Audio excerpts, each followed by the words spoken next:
नमस्कार, जय हिंद दोस्तों। स्वागत है आप सभी का मेरे चैनल पे फिर से। और आप सभी जानते हैं कि आप लोगों की सीटेट की डेट आ चुकी है और कुछ लोगों की तो मतलब सिटी भी अलॉट हो गया है, डेट भी आ गई, कुछ लोगों का आना बाकी है। थोड़े से दिन हैं आपके पास। तो आज हम लोग समझते हैं एकदम शॉर्ट में, बहुत आसान शब्दों में जीन पियाजे के सिद्धांत को, जो उन्होंने लर्निंग से रिलेटेड सिद्धांत दिया था। मैं आप लोगों से प्रॉमिस करती हूँ कि अगर आप लोग इस वीडियो को बिना एक भी सेकंड स्किप किए पूरी देख लेंगे, मतलब एक भी स्टेप मिस मत कीजिएगा, तो आप लोगों ने अगर पढ़ा भी नहीं है अभी तक जीन पियाजे को, तो एकदम से समझ में आ जाएगा आप लोगों को जीन पियाजे का सिद्धांत। तो चलिए शुरू करते हैं। देखिए, जीन पियाजे का जो सिद्धांत है, संज्ञानात्मक विकास का सिद्धांत कहा जाता है उसको, ये सभी जानते हैं, मोस्टली सब लोगों ने पढ़ लिया होगा। लेकिन मैंने अभी तक बहुत सारी वीडियो जैसे देखी हैं, कुछ मैंने पढ़ा भी है, तो सिस्टमेटिकली मैंने नहीं पाया कहीं पे भी। मुझे खुद नहीं इस तरह से लगा कि अगर मैं स्टूडेंट होती तो कि मुझे ये समझ में आ जाता। इसलिए मैं ये वीडियो बना रही हूँ कि मैं इसको थोड़ा शॉर्ट में लेकिन सिस्टमेटिकली मैं आप लोगों को समझा पाऊँ, ये मेरा प्रयास है। और आप लोग भी एक्सपीरियंस करेंगे इस वीडियो के एंड में आते आते कि हाँ, आप लोगों को सब कुछ समझ में आ गया। लेकिन वीडियो पूरी देखिएगा। देखिए, ये cognitive development theory of Jean पियाजे, सभी जानते हैं इसको, हिंदी में कहते हैं संज्ञानात्मक विकास का सिद्धांत और इंग्लिश में कहते हैं कॉग्निटिव डेवलपमेंट थ्योरी। और इसी थ्योरी को थ्योरी ऑफ स्टेजेस भी कहते हैं, क्योंकि जीन पियाजे ने स्टेजेस, बच्चों की अवस्था को लेकर के ये थ्योरी बनाई थी कि मतलब बच्चा किस किस अवस्था से किस एज से किस एज तक किस तरह से और क्या सीखता है। तो इसको थ्योरी ऑफ स्टेजेस भी कहते हैं। सबसे पहले थोड़ा सा इंट्रोडक्शन हम देख लेते हैं। ये जीन पियाजे एक स्विस मनोविज्ञानी थे, मतलब स्विट्जरलैंड के निवासी थे, और इनका जन्म हुआ था अगस्त 9, 1896 को, और इनकी डेथ हुई थी 16 दिसंबर 1980 को। ये सी टेट में तो मुश्किल से पूछा जाता है इस तरह का, लेकिन ये यूपी टेट में पूछ लिया जाता है इनकी डेट, जन्म और मृत्यु वाली, और ये कहाँ के थे इस तरह का। मतलब सी टेट में कमी से आएगा पर यूपी टेट में पूछ लिया जाता है। लेकिन मैं जो आज ये समझा रही हूँ आपको, जो रिसेंटली एग्जाम हुए हैं पिछले सी टेट के, उनमें इस तरह से क्वेश्चंस बने हैं, इसलिए मैं इसको आपको समझा रही हूँ। देखिए, सबसे पहले हम लोग परिभाषा देख लेते हैं। इन्होंने परिभाषा दी थी और इसके कीवर्ड्स हम लोग याद करेंगे। इन्होंने दी थी बच्चे सक्रिय ज्ञान निर्माता। ज्ञान निर्माता, आप यहाँ पे कीवर्ड्स ये नोट कर लेंगे इनके। तथा नन्हे वैज्ञानिक, लिटिल साइंटिस्ट हैं, जो संसार के बारे में, संसार या किसी भी चीज के बारे में, यहाँ संसार है और किसी भी चीज के बारे में आप लोग सोच के चलेंगे, अपने सिद्धांत की रचना करते हैं, मतलब अपनी ही थ्योरीज बनाते हैं कि ये चीज ऐसी है, ये चीज वैसी है। तो ये इन्हीं के शब्दों में इस तरह से आएगी, सिद्धांत की रचना करते हैं। ठीक है, ये तो है इनकी परिभाषा दी हुई। कॉग्निटिव जो इनकी थ्योरी है, इसके मतलब बच्चों की लर्निंग के बारे में इनकी परिभाषाएं ये कभी कभी आ जाती है, इन्हीं शब्दों में आएगी, तो इसको याद कर ले, या इनके कीवर्ड्स आप लोग याद कर ले। फिर उसके बाद इन्होंने कहा कि बच्चों की सोच बड़ों से अलग प्रकार की होती है। देखिए, बच्चों की जो सोच, थिंकिंग होती है, वो बड़े लोगों से थोड़ा डिफरेंट होती है। किसमें? प्रकार में, सोचने का तरीका, वे ऑफ थिंकिंग जो होता है बच्चों का, वो बड़ों से डिफरेंट होता है ये। एंड रियली आप लोग खुद महसूस कीजिए, आपके घरों में बच्चे हैं, पास पड़ोस में हैं, वो थोड़ा डिफरेंट तरीके से सोचते हैं। जो रियल चीज़ें हैं उनको आर्टिफिशियल समझ लेंगे, आर्टिफिशियल को रियल समझ लेंगे, इस तरह का। नहीं तो मोस्टली तो वैसे रियल ही समझते हैं, लेकिन वो मतलब कुछ भी, हमें गुड्डा गुड़िया भी बना सकते हैं, गुड्डा गुड़िया को मम्मी पापा या अपने सगे बना सकते हैं। और एक चीज़ और है, इस चीज़ को थोड़ा सा माइंड मत कीजिएगा, ये थोड़ा टेढ़ा मेढ़ा लिखा है, ये भी एक बच्चे की ही मेहरबानी है। मेरा बच्चा बहुत छोटा है, मैं आपको बताऊंगी, 0 to 2 एज में, मतलब जन्म से 2 ईयर्स की एज में है, तो उसने थोड़ा सा वीडियो नहीं बनाने दे रहा था। लेकिन मुझे लगा कि मुझे ये वीडियो बनानी चाहिए, क्योंकि मैंने अब तक बहुत सारी वीडियो देखी हैं। मुझे, अगर मैं न्यू लर्नर होती तो मुझे नहीं समझ में आता उसमें संज्ञानात्मक सिद्धांत जिस तरह से समझाया हुआ है। तो इनके बारे में कुछ चीज़ें और हम समझेंगे। इन चीज़ों को नोट करते चले जाइएगा, तभी अच्छे से समझ में आती हैं। तो सबसे पहले इन्होंने कहा कि मानव शिशु किसी भी सांस्कृतिक या सामाजिक संस्था के बिना पैदा होते हैं, मतलब बिना समाज के और बिना संस्कृति के पैदा होते हैं। ये बात तो सही है, क्योंकि समाज में हाँ कौन लाता है, हम लोग लाते हैं, उनको कुछ नहीं पता होता समाज या संस्था या संस्कृति क्या होती है। ठीक है, केवल ये परिवार को महत्व देते हैं, ये भी आप नोट करना। इन्होंने समाज को नकारा है जीन पियाजे ने और परिवार को महत्व दिया है। सामाजिकरण की प्रक्रिया पारिवारिक संस्थाओं से शुरू होती है। जीन पियाजे कहते हैं कि सामाजिकरण की संस्था जो है बच्चे की पारिवारिक संस्थाओं से शुरू होती है। ये कीवर्ड से आप नोट कर लीजिएगा। और देखिए यहाँ पे संज्ञानात्मक विकास का मतलब क्या है, संज्ञान का मतलब यहाँ पे क्या होता है, ऐसी प्रक्रियाएं जिसमें संवेदनाएं हों। प्रत्यक्षण मीन्स हम देखते हैं, जिसको देखते हैं और धारण करते हैं, मतलब आत्मसात करते हैं उन चीजों को, और तर्कण करते हैं। तर्क मीन्स हम ये चीजें ऐसे हैं वैसे हैं, इस तरह की मानसिक प्रक्रियाओं से मतलब है उनका संज्ञान से। मानसिक, ये सोचिए कि मानसिक ये क्वेश्चंस बनते हैं इस तरह के कि ये मानसिक,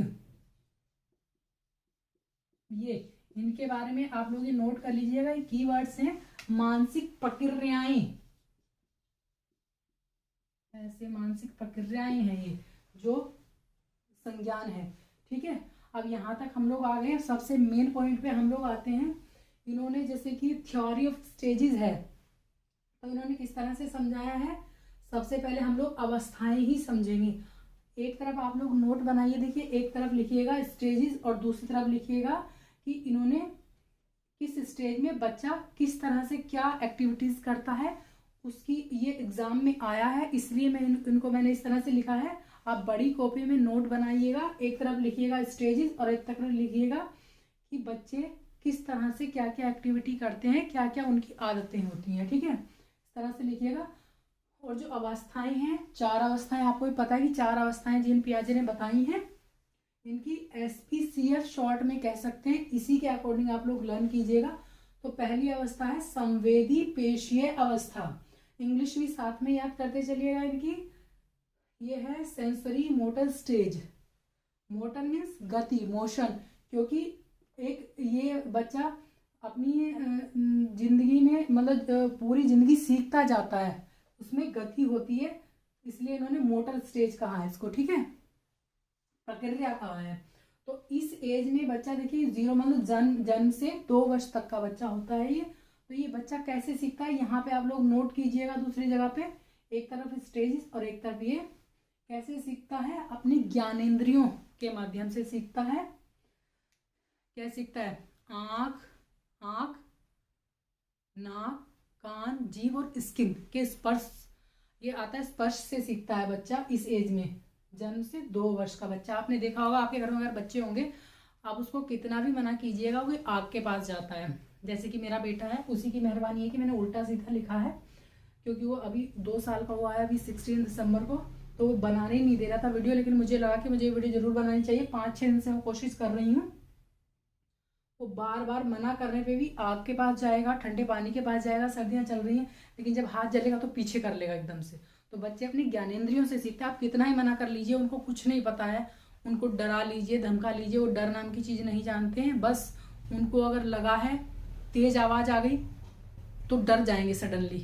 किससे सीखा, कान से, कान नाम की ज्ञानेंद्री से। और स्मेल उनकी बहुत ज़्यादा स्ट्रांग होती है, और स्मेल से बता देते हैं कि यहाँ पे मतलब क्या चीज़ हो सकती है। और दूसरी बात, स्किन में टच करके ठंडा गर्म या किसी भी तरह का, तो बच्चे यहाँ पे एक चीज़ होती है, दिमाग में वस्तुओं की छवि बना लेते हैं। देखिए छवि, या देखिए इमेज नहीं, छवि बना लेते हैं कि ये चीज़ वहाँ पे हो सकती है। ठीक है, और इसी एज में वस्तु स्थायित्व का गुण आ जाता है उनके अंदर। ये प्रश्न आया हुआ है पहले, ऑब्जेक्ट परमानेंस, ये शब्द भी लिख लीजिएगा इंग्लिश वाला। वस्तु स्थायित्व या ऑब्जेक्ट परमानेंस की स्थिति बनती है उनके दिमाग में। ठीक है, आप छोटे बच्चे से कोई भी चीज़ कहीं भी छुपा लीजिए, आप जहाँ पे रखते हैं आप भूल सकते हैं कि वो चीज़ कहाँ पे रखी गई, लेकिन बच्चा ढूंढ के ले आएगा। मैं अपने बच्चों को उसको मखाने खाने का शौक है, मैं भून के रखती हूँ, तो जहाँ पे मैं रखती हूँ वहीं पे जाएगा लेने। अगर मैं जगह बदल दूंगी लेकिन दूसरी जगह नहीं जाएगा, उसी जगह पे जाएगा। मैं भूल सकती हूँ, वो नहीं भूलता है। तो इसमें वस्तु स्थायित्व की स्टेज कह सकते हैं, वस्तु स्थायित्व की स्थिति आती है बच्चे के दिमाग में इस टाइम। अब हम चलते हैं, देखिए पूर्व संक्रियात्मक अवस्था, प्री ऑपरेशनल स्टेज, ये होती है 2 से 7 वर्ष तक। ठीक है, इसमें बच्चा प्रतीकों के माध्यम से सीखता है, सिंबल्स का यूज करता है, इमेजिन करता है चीज़ों को। जैसे कि बच्चे आजकल तो बच्चे क्ले से खेलते हैं, लेकिन पहले टाइम में बच्चे मिट्टी की चीज़ें बना लेते थे। ठीक है, मिट्टी की गुड़िया बना ली, बॉल बना ली, कपड़ों की बॉल बना ली। बच्चे अब क्ले की चीज़ें उससे एक्सप्रेस करेंगे, अपनी अपनी जो फीलिंग्स हैं सिंबल्स के माध्यम से एक्सप्रेस करेंगे और पिक्चर्स बनाएंगे। छोटी वैसे ज़्यादा नहीं जानते हैं वो लोग 2 से 7 वर्ष के बच्चे, लेकिन पिक्चर्स उल्टी सीधी ड्रॉ करने सीख जाते हैं। कुछ बच्चे अच्छी भी सीख जाते हैं, बहुत अच्छे से ड्रॉ कर लेते हैं। तो वो लोग बताएं कि अगर भूख लगेगी इस एज में तो बच्चा रोएगा। अभी वो क्या नहीं सीखा है, लक्ष्य निर्धारित व्यवहार नहीं सीखा है। अभी वो 2 से 7 वर्ष का बच्चा केवल प्रतीकों के माध्यम से बता सकता है। आप लोगों को भूख लगी है तो बताएगा इस तरह से करके, है ना। हम बड़े समझ जाते हैं। अब तीसरा है, मैं मतलब सोच रही हूँ कि आप लोगों को समझ में आ गया होगा। तीसरा है मूर्त संक्रियात्मक अवस्था, कॉन्क्रीट ऑपरेशनल स्टेज। ये 7 से 11 वर्ष की अवस्था है। इनको नोट करते चलिएगा, नहीं तो बाद में वीडियो स्किप करके देख लीजिएगा। इसमें बच्चा लक्ष्य निर्धारित व्यवहार करने लगता है। लक्ष्य निर्धारित व्यवहार, ये क्वेश्चंस आए हैं इसलिए इनको नोट कर लेना और इनके आगे ही करना, तो आपके दिमाग में भी छवि बन जाएगी, वो जाएगी नहीं। लक्ष्य निर्धारित व्यवहार करने लगता है, गोल डायरेक्टेड बिहेवियर करने लगता है। वो मतलब उसको अगर चीज़ चाहिए तो बताने लगता है कि हाँ मुझे क्या चाहिए। जैसे कि अगर भूख लगेगी तो वो खाना मांगेगा, ऐसे नहीं करेगा इशारे, और जहाँ पे अगर चीज़ रखी है तो लेने भी चला जाएगा। ऐसा नहीं है कि वो लेने नहीं जाएगा, कुछ भी चीज़ हो जो खाने की है उसको पसंद है वो ले लेगा। तो लक्ष्य को निर्धारित करके वो बताएगा कि हाँ मुझे ये चीज़ चाहिए। ठीक है, और एक चीज़, चिंतन करना स्टार्ट कर देता है, लेकिन मूर्त चीज़ों के बारे में जो उसके सामने होती हैं चिंतन शुरू हो जाता है, लेकिन केवल जो सामने है चीज़ें उनके बारे में वो सोचता है। आप दिखाओ कुछ, हाँ ये है, देख के पहचान लेगा चीज़ें। ठीक है, तो लक्ष्य निर्धारित व्यवहार करने लगता है जो चीज़ें उसके सामने हैं। अब हम आते हैं नंबर 4, औपचारिक संक्रियात्मक अवस्था। ये है फॉर्मल ऑपरेशनल स्टेज। ये 11 से 15 वर्ष की अवस्था है। इससे भी क्वेश्चंस बनते हैं, मैं आपको बताती हूँ क्या क्वेश्चन बनते हैं। ये संज्ञान की सर्वोच्च अवस्था होती है। क्या है ये? संज्ञान की सर्वोच्च अवस्था है, सबसे बड़ी अवस्था यही है, हायर लेवल।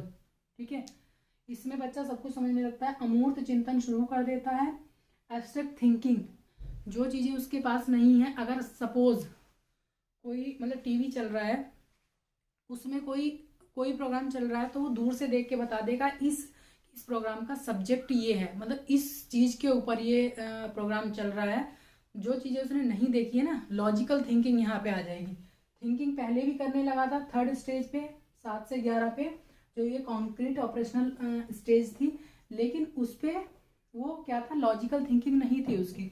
अब वो आपसे क्वेश्चंस करने लगेगा। अगर आपने कोई चीज़ बोली है तो उस पर वो रिएक्ट करेगा कि भाई आप लोग अगर उससे कहें थोड़ा सा भी गलत बोल दे, मैं इस स्टेज से भी गुजर रही हूँ, ये तो है मेरा बच्चा बेटा जो 2 साल का हुआ है अभी, और बेटी मेरी इस स्टेज पे चल रही है 11 से 15 पे, अभी 12 की हुई है। तो अगर मेरे से कोई क्वेश्चन गलत निकल जाए थोड़ा सा बाय मिस्टेक, तो उसको सही करती है कि ऐसे नहीं है ऐसे है। और अगर उसको फिर भी कन्फ्यूज़न है तो क्लियर करती है कन्फ्यूज़न मोबाइल लेके। तो बच्चा लॉजिकल थिंकिंग करने लगता है इस एज में। ये इसी तरह से आते हैं कि लॉजिकल थिंकिंग बच्चा कब शुरू करता है, अमूर्त चिंतन कब शुरू करता है। इसमें क्या आएगा, अमूर्त चिंतन। इसमें था मूर्त चिंतन, जो हमारी 3rd स्टेज थी उसमें मूर्त, और इसमें अमूर्त चिंतन। ठीक है, एब्स्ट्रैक्ट चीज़ें, मतलब चीज़ों को थोड़ा सा आभास होते ही वो चीज़ों को समझने लगता है। इसमें एक और है निगमनात्मक तर्कण, नियमों के ऊपर सोचना शुरू कर देता है। ठीक है, तो मैं आशा करती हूँ कि आप लोगों को ये समझ में आ गया होगा। वीडियो थोड़ा लंबी हो जाएगी इसलिए मैं आज इसकी कंसेप्ट नहीं समझा रही हूँ, कंसेप्ट मैं दूसरी वीडियो में समझाऊंगी आप लोगों को, लेकिन मैं आशा करती हूँ कि आप लोगों को समझ में आ गया होगा। ये दूसरी वीडियो में कंसेप्ट की बताऊंगी कि क्या क्या कंसेप्ट दिए हैं इन्होंने।